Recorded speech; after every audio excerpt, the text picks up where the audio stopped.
Bonjour à tous, alors bienvenue sur ma chaîne. Cette semaine, je vais vous parler comme prévu des bilans 1 an post-opératoire après ma chirurgie bariatrique, la sleeve. Alors, pour tous ceux qui me rejoignent, je m'appelle Céline, j'ai 35 ans et j'ai été opérée le 18 mars 2016 d'une sleeve gastrectomie.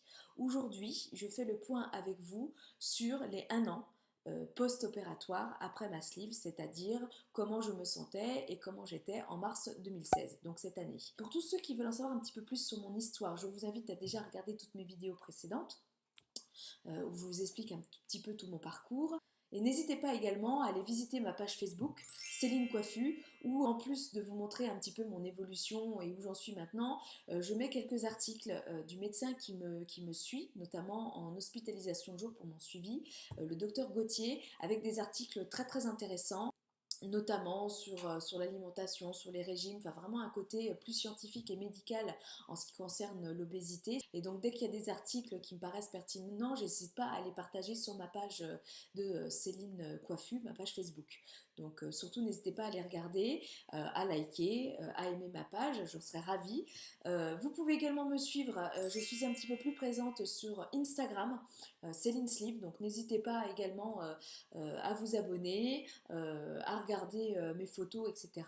Vous pouvez également m'envoyer des messages, j'y répondrai volontiers, hein, aucun problème. Je vous invite aussi à regarder tout ça pour tous ceux qui sont un petit peu plus curieux de savoir comment j'ai évolué depuis. Donc, comme je vous le disais, cette semaine, je vais vous parler de mon évolution les 1 an après l'intervention.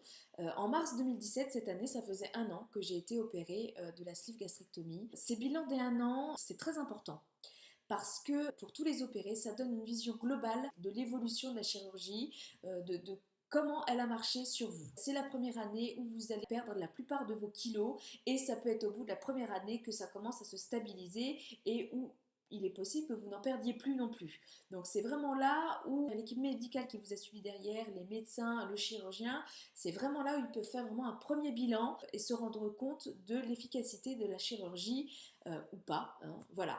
Euh, c'est vraiment au bout de ces 1 an que vous allez vous rendre compte de la perte, parce qu'il faut savoir que même si vous continuez après à perdre du poids, parce qu'on continue un petit peu à en perdre après, on continue à en perdre non plus parce que la chirurgie fait son travail, bien qu'elle continue encore un petit peu le faire, mais beaucoup moins qu'avant. C'est surtout parce qu'on a mis en place de nouvelles habitudes alimentaires, de nouvelles habitudes sportives, qui fait que la perte continue ou pas à se faire. Voilà. C'est déjà un premier point et je tenais quand même à le préciser. Le bilan des 1 an est quand même assez important pour ça. Pour rappel, donc j'ai été opérée moi en mars 2016. À l'époque, je faisais 92 kg pour 1,58 m, c'est-à-dire que j'avais un IMC de 36. Donc j'étais en obésité de type classe 2, c'est-à-dire en obésité sévère. Voilà. Donc 6 mois après, au mois de septembre 2016, je faisais 67-68 kg. J'étais donc à un IMC de 27. J'étais passée à un IMC de 36 à 27 et j'étais passée d'une obésité donc sévère à juste un surpoids. J'avais donc perdu sur ces 6 mois 25 kilos. 25 kilos c'était bien, j'étais vraiment dans les normes en ce qui concerne la perte pour une sleeve gastrectomie. Il faut savoir qu'une perte au total d'une sleeve c'est 35 kilos en moyenne. Hein. C'est pas plus au total, hein. C'est-à-dire que là au bout d'1 an et demi, 2 ans, 3 ans, c'est en moyenne 35 kilos de perte au total. Donc au bout de 6 mois j'en avais déjà perdu 25, ce qui était donc bien. Le côté négatif c'était que j'avais perdu pas mal de muscles comme je vous le disais et qu'au bout de ces 6 mois il a fallu que je me fasse une raison. Il a fallu que je comprenne pourquoi j'avais perdu un petit peu trop de muscles, que ça pouvait freiner ma perte, parce qu'effectivement ce sont les muscles qui brûlent les graisses, et si vous avez plus assez de masse musculaire, et ben vous arrivez moins à brûler vos calories, donc vous perdez beaucoup moins vite. Et pourquoi j'avais perdu beaucoup de muscles? Parce que je m'étais aussi un petit peu restreint au niveau de l'alimentation, en plus du travail mécanique, c'est-à-dire du fait qu'on est très vite rassasié, je m'interdisais, et ça il faut surtout pas, je m'interdisais les féculents, je mangeais pas plus de protéines que ça, et je les payais donc très cher en perdant pas mal de muscles, en plus de la graisse, et donc il a fallu que j'entretienne le peu de muscles qui me restait, essayer d'augmenter cette masse musculaire pour pouvoir reperdre plus par la suite. Donc au bout de ces 6 mois, du coup, j'ai remis en place plus de féculents dans mes repas, plus de protéines. Je me suis mis à boire aussi plus parce que je sais que j'avais un problème au niveau de l'hydratation. Je ne buvais très clairement pas assez. ça n'a pas aidé à la perte. J'ai aussi remis en place une activité sportive beaucoup plus intense. Ça, c'est très important. Alors les premiers mois, ça a été difficile parce que le retour, la vie de famille, le travail, le quotidien, enfin voilà, moi je rentre pas chez moi, je me pose pas. Avec des jumelles de 2 ans à l'époque, je continuais ma journée, j'entamais ma deuxième journée de maman et donc forcément trouver du temps et de l'énergie pour faire du sport les premiers mois, ça a été très très difficile en ce qui me concerne. J'avais beaucoup de fatigue et du coup j'ai eu du mal vraiment à, à faire une activité sportive régulière. Ça c'est clair. Au bout de ces 6 mois, par contre, j'ai retrouvé un petit peu de punch. Je pense que mon corps a commencé à s'habituer aux quantités beaucoup moindres dans la journée que je prenais. Grâce aux compléments alimentaires et aux vitamines données également, j'ai retrouvé aussi un petit peu plus de force. Et du coup, ça m'a motivée pour reprendre une activité sportive beaucoup plus régulière et, comme je disais, beaucoup plus intense. C'est à cette époque, du coup, que j'ai mis en place 2 activités sportive par semaine, qui est et de une l'aquabiking. Alors l'aquabiking, c'est un sport que j'ai découvert à mon deuxième rééquilibrage alimentaire, c'est-à-dire quand j'ai commencé à vouloir perdre du poids pour avoir un enfant. Sur Dijon, il y a un centre qui vraiment ne fait presque que ça, en plus de l'aquagym, etc. Et quand on est un petit peu rond, c'est très difficile de se remettre au sport, notamment du point de vue des articulations, ça peut faire mal. Et le fait de faire du sport dans l'eau, eh ben, ça permet de moins en tout cas solliciter ses articulations tout en se dépensant quand même énormément. Et donc ça, moi, ça m'a permis vraiment de me réconcilier dans un premier temps avec le sport, avec le maillot de bain aussi, hein, faut le dire, hein, quand on est rond, on est complexé aussi par ça. Moi, ça m'a aussi réconcilié avec la piscine et le maillot de bain. Et donc, j'ai repris cette activité-là, à cette époque-là. Et je continue encore même maintenant de manière encore plus intense qu'auparavant. Voilà, mais donc j'avais repris donc cette activité qui est l'aquabiking, une fois par semaine, entre 45 minutes et 1 heure, et de la Zumba, grâce à une amie qui m'a fait découvrir de la Zumba, qui voulait y aller. Elle m'a demandé, bah tiens, est-ce que tu veux me suivre? Je sais que tu veux reprendre du sport, je te propose d'aller à la Zumba. C'était bien, c'était 2 horaires aussi qui me convenaient. C'était le soir après manger, mais j'avais le temps de m'occuper de mes filles, de limite les coucher avant d'y aller, donc c'était bien. Donc, à partir du mois de septembre 2016, j'ai repris pas mal de sport. Donc là, tout de suite, ça a été très bien parce que ça m'a permis déjà de voir un petit peu autre chose, de sortir du carcan boulot, vie de famille, de rencontrer d'autres personnes et de prendre conscience de la perte de poids. Parce que j'avais déjà perdu donc 25 kilos et je me suis rendu compte en bougeant que j'étais quand même vachement plus légère, que j'avais retrouvé beaucoup de souffle et ça, on ne s'en rend pas compte tant qu'on ne fait pas des activités physiques intenses. Et là, je dis, waouh, mais je tiens vraiment le coup. Et je prenais du plaisir vraiment à faire du sport. J'en prends toujours. Et même quand j'en fais pas maintenant, ça me manque.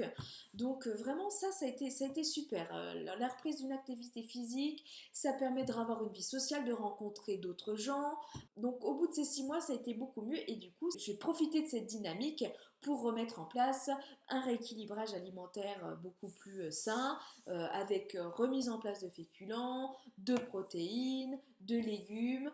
Ça m'a permis de bien continuer et de continuer à perdre en tout cas des kilos. Alors, au niveau du rassasiement, de la satiété, au bout des 6 mois, il y a des petites choses qui commencent à changer. J'avais réussi à identifier quand est-ce que j'étais bien rassasiée.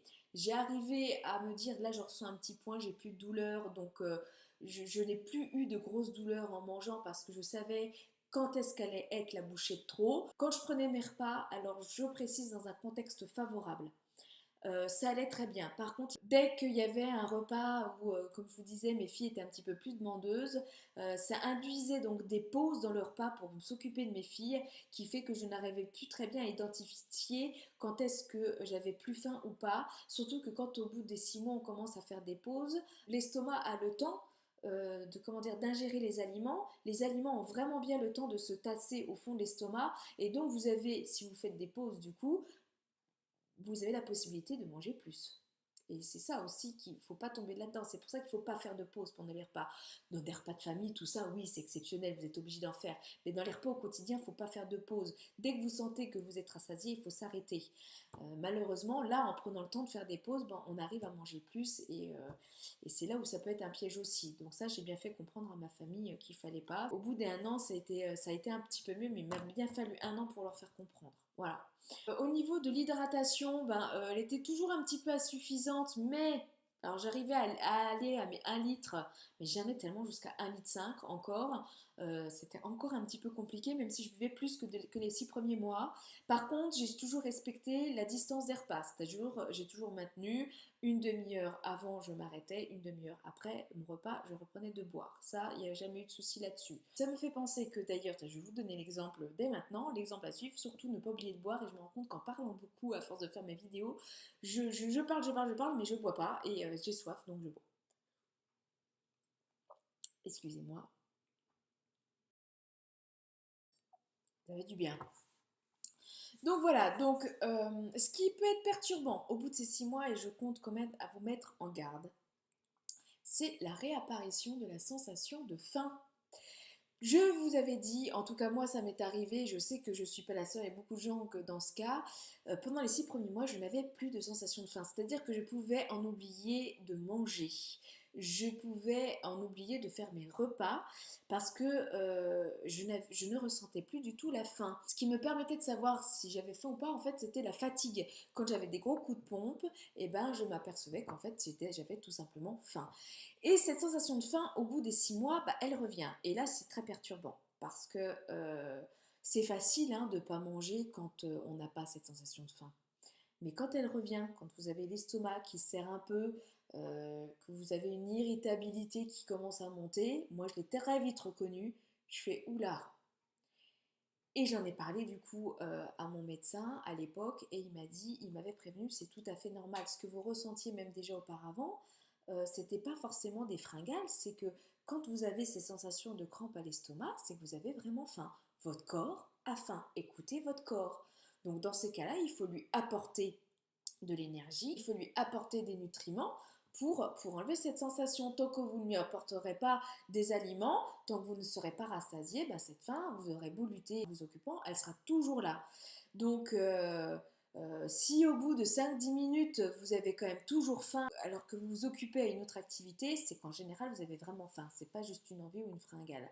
Faut vraiment, moi, j'ai vraiment appris à écouter mon corps. Même encore maintenant, je m'autorise des collations parce que je sais pertinemment qu'entre mon repas de midi et entre mon repas de 19h, je vais avoir faim. C'est normal d'avoir faim, on mange en moindre quantité, donc je m'autorise toujours cette collation. Par contre, j'évite effectivement de manger à 2 heures ou à 6 heures du soir, hein. Si je prends une collation, c'est entre 4 et 5 heures, mais ça ne sera pas avant, ce ne sera pas après, quoi. Du coup, on peut très très vite retomber dans le grignotage quand on a cette sensation de faim qui revient. Ça, c'est très très perturbant. Si vous n'avez pas mis en place de nouvelles habitudes alimentaires durant les 6 premiers mois, de nouvelles habitudes sportives, c'est là où tout va se jouer, quand la sensation de faim va revenir. Si vous n'avez rien changé à vos habitudes, forcément vous allez retomber dans du grignotage, vous allez retomber dans de la culpabilité, vous allez retomber dans une espèce du coup de restriction alimentaire parce que mince, je culpabilise, j'ai mangé, j'ai craqué, donc je vais manger moins au repas d'après, quitte à pas manger du tout. Donc du coup on recommence à retomber dans des schémas complètement déséquilibrés, dans une restriction cognitive, dans des espèces de régimes qui a fait qu'on a pris aussi beaucoup de poids auparavant. Il faut surtout pas retomber là-dedans. Donc quand la sensation de faim revient, il faut vraiment savoir l'écouter, il faut vraiment réfléchir à savoir est-ce que là j'ai faim ou est-ce que là je suis juste en train de m'ennuyer et j'ai envie de manger pour combler un vide, ou est-ce que là je suis juste stressée et donc je me dis que manger ça va arranger les choses alors qu'en général ça nous fait plus culpabiliser. Il faut vraiment avant de manger vous poser la question est-ce que j'ai vraiment faim ou pas, et en général on la trouve vite. Si au bout de 10 minutes à quart d'heure vous avez toujours votre estomac qui commence à gargouiller et avoir des crampes, c'est que vous avez faim. Et là il faut vous manger je sais pas, un fruit, un yaourt, un bout de fromage avec du pain même si vous voulez, mais voilà, il faut que vous arriviez à combler cette faim-là pour éviter de craquer sur des choses beaucoup plus sucrées, beaucoup plus mauvaises et en beaucoup plus grande quantité, quitte après à avoir la bouchée de trop, à avoir mal ou à faire un dumping syndrome, etc. Voilà. Donc ça n'a pas été facile, hein. Moi je vous dis ça là maintenant, ça va mieux, j'arrive à 1 an et demi seulement à commencer vraiment à savoir gérer ça, mais quand ça vous reprend au bout des 6 mois, c'est assez perturbant. Donc ça je vous mets en garde et c'est tout à fait normal, hein. Voilà. Ce qui est sûr par contre sur la chose que je n'ai jamais craqué, je n'ai jamais repris de soda au bout des 1 an. Je n'ai jamais repris d'alcool au bout d'un an non plus. Je crois que le peu que j'ai bu, j'ai dû en prendre une gorgée, ça m'a brûlé tout l'œsophage. J'ai dit non, je ne suis pas encore prête. Donc à l'époque, je n'avais pas repris d'alcool et je n'avais pas repris les sodas. Donc ça c'est bien. Parce qu'il faut savoir que lorsque vous êtes opéré d'une sleeve gastrectomie ou même d'un bypass, les deux choses qui vont vraiment être interdites à vie, ce sont tout ce qui est boisson à bulles. Donc les sodas, le champagne, l'eau pétillante, enfin tout ce qui a des bulles, tout simplement. Donc ça, vous n'y avez plus droit du tout. Ça peut être, moi ça va, c'est pas trop compliqué, mais ça, je sais que ça peut l'être pour certains d'entre vous, pour ceux qui aimaient bien boire un petit peu d'eau pétillante, etc. C'est vrai que ça peut être, c'est pas facile. Moi j'ai remarqué cette difficulté-là, notamment lorsque on boit des apéritifs. Et c'est là où on se rend compte qu'avec les apéritifs, en non pétillant, il reste plus grand chose quoi. En non pétillant et en sans alcool, vous êtes très vite limité. Moi j'avais l'habitude avant de boire, quand je faisais attention à Perrier citron, tout bête, Perrier, non c'est fini, c'est gazeux. Donc voilà, c'est ça, ça peut être lors de sorties avec des amis, tout ça. Bon après on a l'habitude, hein, moi je prends pour me faire plaisir un thé glacé. Je vais prendre maintenant, ça c'était plus tard, ce sera un verre de vin blanc, voilà. Mais le pétillant c'est fini. Le deuxième aliment qui est interdit c'est le chewing-gum.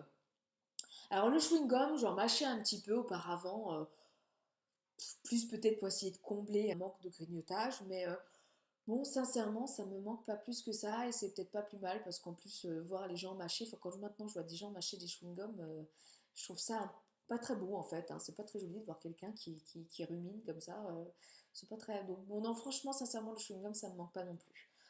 Donc ça, j'ai pas repris les bulles, j'ai pas repris le chewing-gum. Ensuite, du coup, donc comme tout le monde, je suis suivie en hospitalisation de jour, très régulièrement, et j'avais déjà eu une première HDJ 4 mois après l'intervention, je vous le dis, dans le bilan des 6 mois, c'est-à-dire au mois de juillet, et j'ai eu ma deuxième HDJ au mois de décembre. Alors ça faisait pas encore un an totalement, ça faisait 9 mois après l'intervention, et là j'ai eu les premières données, les premières conclusions au niveau de comment se passait l'évolution après ma chirurgie. Donc le bilan qui a été fait au bout des 9 mois, c'est qu'il fallait que j'essaye effectivement de prendre un peu plus de temps pour manger, parce que je mangeais peut-être assez rapidement, notamment à mon travail, les midis, où j'avais peut-être moins de temps, moins de plaisir à manger aussi, parce que dans le cadre du travail, voilà, je mangeais peut-être un petit peu trop rapidement. Il fallait que je continue à travailler là-dessus au bout des 9 mois et à travailler sur cette envie de manger réelle ou passagère. Comme je vous disais, avec le retour de la faim, ça m'a beaucoup déstabilisée et à des moments, je pense que je mangeais plus par craquage, par grignotage que réellement par faim. Et donc, il a fallu que je commence au bout des 9 mois à vraiment faire ce travail-là, à identifier la réelle faim d'une juste une envie. Voilà, tout simplement. Au bout des 6 mois, au niveau de la perte, comme je vous ai dit dans le bilan des 6 mois, j'étais à 67-68 kilos. Alors, à cette deuxième HDJ en décembre, c'est-à-dire 9 mois après, j'étais descendue à 59 kilos. Pour 1 mètre donc 58 et donc j'étais descendue à un IMC donc de 24. Et donc j'étais enfin arrivée à un IMC dit normal. Victoire. Première grosse victoire, ne plus être en obésité, ne plus être en surpoids, être enfin dans une IMC dite normale. Donc ça c'est plutôt agréable. Mon tour de taille à l'époque, parce que je sais que je relève pas tellement, je suis pas quelqu'un qui a pris ses mensurations. Peut-être à tort, mais bon, j'en ai pas ressenti forcément le besoin. Et en HDJ, on vous les prend. Et là, j'ai eu une donnée à ce moment-là, au mois de décembre. En tour de taille, j'étais passée de 93 cm à 76 cm. Donc, franchement, plutôt bien. Une belle perte. Et j'en étais du coup, en termes de kilos, à une perte de 33 kilos. À 9 mois post-chirurgie. Donc c'était une très bonne évolution, une perte ni trop lente, ni trop rapide non plus. Donc le médecin était plutôt content. À l'époque, j'avais un petit peu moins perdu aussi de masse musculaire, donc ça c'était plutôt bon signe. J'avais continué à perdre de la masse graisseuse, j'ai plus les chiffres exacts, mais j'avais réussi à stabiliser ma masse musculaire, donc ça c'était plutôt bon signe. Je pense que les 3 premiers mois où j'ai repris du sport m'a aidé à maintenir cette masse-là. Et à cette occasion d'ailleurs, j'ai passé Je vous en parle dans la vidéo de la clinique du Chalonnais, je crois, où je vous explique que lorsque j'ai été à la clinique du Chalonnais, les 3 premières semaines après mon intervention, j'ai passé une silhouette 3D avec une infirmière, je vous en ai un petit peu parlé dans cette vidéo, où elle vous prend en photo juste après la chirurgie, en sous-vêtements, pour vous faire une silhouette en 3 dimensions, elle vous reprend après, lorsqu'il y a une bonne perte de poids, pour que vous puissiez vous rendre compte de la perte. Nous, en tant qu'ancienne obèse, on ne se rend pas forcément compte de cette perte-là. Au niveau de l'image corporelle, on ne se voit pas parce que notre cerveau, c'est comme un écran d'ordinateur que vous venez d'éteindre. Et ben, il y a cette image-là encore de notre corps en surpoids, avec tous les bourrelets, avec toute cette masse. euh, et on a encore cette image-là de soi. On a beau se rendre compte, effectivement, ne serait-ce que dans les vêtements, ou même l'image, enfin, on n'est pas bête, on se voit hein, dans le miroir, on ne se rend pas compte de la perte. Et donc cette silhouette-là, en 3 dimensions, qui va apparaître du coup bientôt sur votre écran, vous montre vraiment cette perte au niveau corporel. Et le but, c'est vraiment de nous faire prendre conscience que, waouh, ok, nous, on ne se rend pas forcément compte parce que on est peut-être gêné par encore un ou deux bourrelets qui sont encore présents, ou alors des petites imperfections sur lesquelles on focalise. Et là, on ne voit vraiment que cette silhouette, comme vous pouvez le constater, et c'est là où on se rend compte vraiment de la perte, du volume qu'on a perdu, comme je vous disais. On vous prend de face, on vous prend de profil, comme vous pouvez le voir, et c'est vraiment, là vraiment j'ai fait waouh, waouh, vraiment la perte, elle est... là, oui, là, je vois que les gens qui vous disent oui, t'avais pas besoin de perdre, ou il y en a hein, qui vont vous le dire, oh, bah, ça se voit pas plus que ça. Bah, là, vous leur montrez cette image-là, ça parle tout de suite, quoi. Et les gens ont du mal à croire hein, que vous étiez comme ça auparavant. C'est quand même, mais même soi, hein, quand on se voit, on se dit c'est pas possible, j'étais comme ça. C'est très très parlant cette image-là. Moi, je sais que ça m'a fait beaucoup beaucoup de bien. J'ai eu la chance aussi. De pouvoir me voir, de pouvoir voir les photos réelles. Alors, tout dépend des patients et de la perte et comment est vécue la perte de poids, parce qu'il faut savoir que quand on perd vite, la peau, elle ne suit pas forcément bien. Ça peut faire aussi beaucoup, beaucoup, beaucoup de dégâts corporels, voilà, et c'est pas forcément super agréable de se voir en sous-vêtements, d'où cette photo, cette silhouette en 3 dimensions. Par contre, l'infirmière m'a dit, écoutez, moi, je vais vous montrer sur mon écran d'ordinateur les vraies photos, c'est-à-dire vos photos en sous-vêtements avant, après. Et elle me dit, je me permets de vous les montrer parce que ça ne peut vous faire que du bien, parce que sincèrement, vous n'êtes pas du tout ridicule en sous-vêtements, et je crois que ça peut encore plus vous motiver. Et donc je n'ai pas pu récupérer ces photos hein, qui sont dans l'ordinateur de l'équipe médicale, mais vraiment moi j'ai vu mes photos qui ont servi à faire ces silhouettes. Donc je me suis vue en sous-vêtements et c'est vrai qu'en sous-vêtements c'est aussi très très parlant. Donc ça m'a fait beaucoup de bien. C'est très très intéressant pour les gens qui ne voient pas, qui se voient encore gros, hein, et c'est tout à fait normal que si vous voyez des gens qui témoignent et qui veulent encore maigrir, maigrir, maigrir, bah, je crois qu'ils ne se rendent vraiment encore pas compte du changement physique auquel ils sont déjà parvenus. Ça met un petit peu de temps hein, psychologiquement à se faire le raccord, même moi encore maintenant, je vous avoue que j'ai beau faire des vidéos, j'ai beau faire des photos, et d'ailleurs je me force à en faire, hein, je fais beaucoup de photos, tout ça, enfin pour ceux qui me suivent sur Instagram, ils peuvent voir un petit peu, je fais pas mal de photos, j'aime beaucoup parce que déjà j'aime beaucoup la photographie, et puis je me force aussi à me prendre en photo pour me rendre compte vraiment de cette perte, parce que moi j'aurais tendance encore à me dire que je suis encore vraiment ronde alors que c'est pas le cas. Donc non, ça met vraiment du temps, hein. Faut pas croire. C'est pas si évident que ça. On ne réagit pas comme ça pour qu'on ait besoin de reconnaissance ou de compliments. C'est vraiment sincère. On a vraiment du mal à avoir cette perte de poids, hein. Voilà. Moi, ça fait faire donc 1 an et demi, je me rends seulement compte maintenant. Alors, bilan post-op dès 1 an, je me rendais pas encore trop compte. C'est pour ça que je voulais vraiment vous montrer cette image corporelle. Je veux aussi vous inviter à regarder du coup ma page Facebook Céline Coiffure, parce que comme je vous disais, je mets des articles dessus du docteur Gauthier et de son équipe. Il y a notamment cet article sur l'image corporelle qui est très très intéressante, et avec les nouvelles d'ailleurs, les nouvelles techniques de photos qui vous sont expliquées. Donc je vous invite à aller voir sur ma page Facebook. Alors, d'un point de vue physiologique, au bout d'1 an, je n'ai jamais eu de vomissement la première année. Jamais, aucun. J'ai continué à avoir quelques douleurs quand j'avais la bouchée de trop, que j'ai réussi à gérer, mais jamais au point de vomir. Je n'avais pas de reflux gastrique. J'ai continué à avoir quelques brûlures, mais beaucoup moins. C'est à cette période-là que j'ai commencé à arrêter mon traitement de fond, le Lansoprazole, que je prenais, que j'ai commencé à prendre qu'à titre occasionnel quand je sentais que j'allais avoir des brûlures. Voilà. Au niveau des cicatrices, rien à redire, bah, elles continuaient à s'estomper tranquillement, pas de problème. Août, septembre, octobre a été très compliqué d'un point de vue de perte des cheveux. Ça s'est nettement amélioré à partir de la fin d'année, novembre-décembre. J'ai recommencé à retrouver de la masse capillaire, notamment grâce au complément alimentaire Fort Capillaire. Voilà. Euh, les dumping syndrome, j'ai continué à en faire un peu, généralement le matin, ou alors ça m'est arrivé aussi à plusieurs reprises avec le petit carré de chocolat qu'on prend en fin du repas avec le café. Voilà, le petit plaisir comme ça, ou le petit carré de trop qu'il fallait pas. Voilà. J'avais aussi quelques crampes musculaires, ça c'est apparu, mais ça en fait c'est pas avec la reprise du sport et aussi parce que je ne buvais pas assez, hein, manque d'eau forcément égale crampe. Donc là j'en ai eu quelques-unes, mais c'était pas lié à un problème de carence en vitamines ou quoi que ce soit, c'est juste un problème d'hydratation. Alors, au bilan des 6 mois, je vous en ai pas parlé, mais sur le plan biologique, au niveau des analyses sanguines, tout était redevenu à la normale. C'est-à-dire que j'étais un petit peu haut au niveau du cholestérol. Mon cholestérol, au bout de 6 mois, je n'en avais plus. Donc, au bout des 1 an, bien sûr, toujours pas. Au niveau du diabète que je commençais à avoir avant l'intervention, pareil, au bout des 6 mois, j'en avais plus du tout. Ça, d'un point de vue sanguin, vous allez vite vous rendre compte que vos taux sanguins sont nettement meilleurs dès 6 mois après l'intervention. C'est un des résultats qui est le plus rapide à se voir, c'est d'un point de vue sanguin. Hein. J'ai commencé à avoir des carences aussi, notamment la fameuse vitamine B12, mais ça c'est classique pour les sleeves et les bypass.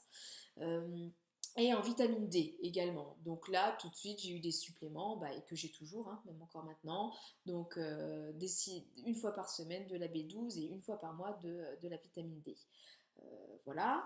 Donc ça, c'était d'un point de vue, voilà, au niveau sanguin, je n'en avais pas parlé au bilan des 6 mois, c'est pour ça que je vous en parle maintenant, mais tout était redevenu normal. Et donc ça, c'est une bonne chose, parce qu'il ne faut pas oublier qu'au départ, on se fait opérer parce qu'on a des problèmes de santé. Et donc là, d'un point de vue biologique, vraiment super. À part quelques carences en vitamines, qui est classique puisqu'on mange beaucoup moins, voilà. Donc, bilan au bout des 1 an, concrètement au niveau de la perte, je suis passée de 92 kilos c'est-à-dire en mars 2017, à 56 kilos. Et je suis passée d'un IMC de 36 à un IMC de 22. Donc vraiment que du bonheur, que du plus. Alors, pour vous rendre un petit peu plus compte de cette perte de poids, je vais vous faire apparaître une photo de mon avant-après sur les 1 an. Déjà, 6 mois, c'était flagrant, mais les 1 an, ça l'est encore plus. Et pour tous ceux qui sont un petit peu plus curieux de voir à 1 an ce qu'il en était, c'est à cette époque-là aussi que j'ai été revue pour continuer le reportage France 3. Je vous mets en lien, il va apparaître au-dessus de votre écran. Donc là, j'ai été vraiment filmée, c'était au mois de mars 2017. Donc vraiment 1 an après la chirurgie. Donc là, on peut vraiment se rendre compte de la perte parce que vous me voyez très vite avant l'intervention et vous me voyez très vite apparaître après. Donc c'est là vraiment là où ça parle le plus. Les photos, c'est bien joli, mais alors les vidéos, c'est encore plus parlant. Euh, donc je vous invite à regarder si vous êtes un petit peu plus curieux de regarder en tout cas le reportage, l'épisode numéro 1. Vous voyez dans les premières minutes du reportage, vous voyez très vite l'avant et l'après. Voilà. Donc 1 an après, comme je vous disais, j'étais descendue à 56 kilos et par rapport aux 6 mois, au bilan des 6 mois, j'avais perdu 11 kilos en plus, ce qui fait une perte totale de 36 kilos en 1 an. Donc du coup, bah, c'est très bien. Je rentre vraiment dans la moyenne. Il faut savoir que la perte totale sur une sleeve, c'est en moyenne 35 kilos. J'en ai perdu 36, donc je suis complètement dans la moyenne. Là, à mon bilan avec mon chirurgien, quand on s'est revu, il y a une petite phrase qui est arrivée qui m'a dit, bon bah voilà, maintenant vous avez perdu 36 kilos, vous pouvez peut-être continuer à perdre un petit peu ou pas. Ça, on ne sait pas, c'est en fonction de comment chaque personne réagit. Il n'y a pas de raison que vous repreniez dans l'immédiat puisque la chirurgie fait encore entre guillemets son travail. Il y a une espèce de phase de lune de miel, comme je vous disais, qui dure à peu près 2 ans. Par contre, au bout des 2 ans, il peut y avoir un rebond pondéral. Et cette petite phrase, sans avoir l'air, eh ben, vous allez, je pense, l'entendre. Il y en a beaucoup d'entre vous qui l'ont entendu et c'est pas évident de la digérer, entre guillemets. De se dire que quoi qu'on fasse, il est fort possible qu'on puisse avoir un petit rebond. Alors certes, pas énorme. En général, il équivaut à 10% de la perte. Euh, Mais c'est vrai que c'est pas, du coup, voilà, moi cette petite phrase, elle m'a beaucoup trotté dans la tête, et c'est vraiment une manière de vous faire prendre conscience que, bon, bah, toutes les habitudes que vous alimentaires et sportives que vous avez instaurées jusqu'à présent, va falloir vraiment les maintenir à vie, en fait, hein. C'est-à-dire qu'au bout de 2 ans, la chirurgie, bah, il n'y a plus de raison qu'elle fasse tellement son travail, enfin, elle le fait moins, et du coup, c'est vrai que si vous n'avez pas changé vos habitudes alimentaires durant cette première année, vos habitudes sportives, vous avez de fortes chances de prendre du poids, ou en tout cas de prendre ce risque-là, ça c'est sûr. Donc ça c'est, voilà, la petite phrase qui arrive au bout d'un an, et qui vous fait bien comprendre du coup que la chirurgie n'est qu'un coup de pouce, hein. Qu'après c'est à vous de faire le boulot. Sur le plan du coup au bout d'un an, sur le plan psychologique, et ben alors tout va bien. Je me sens bien dans ma peau, j'arrive enfin à 35 ans à un physique que j'ai toujours rêvé d'avoir. Je me sens enfin moi-même, je me sens enfin, je vais pas vous mentir, je me sens enfin femme, vraiment, c'est super. D'autant plus qu'on voit aussi euh, le changement des comportements des gens. Là par contre ce sera une autre vidéo. Enfin, il y a une espèce de respect qui est quand même plus évident, qui est quand même plus là. On se sent plus considéré, je peux pas vous dire, mais en tout cas voilà. J'ai plus non plus du tout de problème de dos. J'avais énormément de problèmes de dos avant l'intervention. J'avais très très mal, j'étais très cambrée.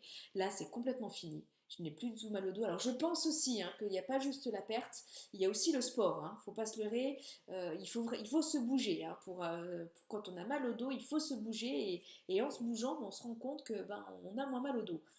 Donc là-dessus aussi, réel bénéfice, donc plus de facilité à bouger, donc beaucoup plus de plaisir à faire du sport. Euh, je me sens enfin moi-même, quoi, tout simplement. Hein. Donc, franchement, que du positif à ces bilans des 1 an. Le seul petit point noir et la problématique sur lequel je devais encore travailler au bout d'un an, c'est comme je vous disais en début de vidéo, c'était le contexte des repas. Euh, Essayer de ne pas faire de pause, de ne pas être interrompu par des éléments extérieurs. Et puis l'augmentation de l'hydratation, l'augmentation de l'eau, parce que j'étais au bout d'un an toujours pas à 1,5 litre par jour. Ça c'est vraiment dur. Hein. Donc il fallait que je travaille encore là-dessus. Et bien sûr, continuer toujours et encore le sport. Ça, c'est évident, continuer toujours et encore le sport et faire très attention toujours à cette sensation de faim ou cette envie de grignotage qui, oui, bah, au bout d'un an, vous avez la sensation de faim qui revient, qui peut vous perturber. Voilà, donc bilan plutôt positif. Donc prochaine vidéo, ce sera sur les 1 an et demi, où je vous expliquerai où est-ce que ça en est, si j'ai repris du poids, si j'ai continué à en perdre. Après ce bilan des 1 an et demi, je vous mettrai en ligne un diaporama sur l'évolution de ma perte de poids avant la chirurgie et jusque la fin de l'année 2017. Euh, J'étais pas trop pour au départ parce que j'ai pas trop envie que les gens se comparent aux pertes de poids et je me rends compte qu'il y a quand même pas mal de personnes qui me demandent. Donc je mettrai en ligne ce diaporama euh, pour que vous puissiez prendre conscience de cette perte de poids. Que ça puisse aussi donner espoir à certaines personnes qui peuvent peut-être voir des grosses pertes sur les réseaux sociaux. Là, je parle des pertes de 50, 60 kilos et qui se disent qu'à 35, 40 kilos, bah, c'est pas beaucoup. C'est une manière aussi, ce serait une manière aussi de rassurer les gens parce que au départ, comme je vous disais, je ne pouvais pas le faire, mais si ça peut motiver certains d'entre vous, si ça peut aider, je mettrai en ligne ça à la fin de mes bilans pour conclure ces vidéos au niveau des bilans. Voilà. Si vous avez apprécié cette vidéo, n'hésitez pas à la liker. Si vous voulez vous abonner à ma chaîne, j'en serais ravie. Je vous invite à cliquer sur le petit rond qui s'affiche au-dessus de mon doigt. Et si vous voulez revoir le bilan des 6 mois post-opératoires, je vous invite à cliquer sur l'écran qui s'affiche au-dessus de l'autre. Enfin, sachez, et là je vous le redis toujours et plus que jamais, que la chirurgie n'est qu'un coup de pouce, qu'elle n'est pas une opération miracle. À bientôt.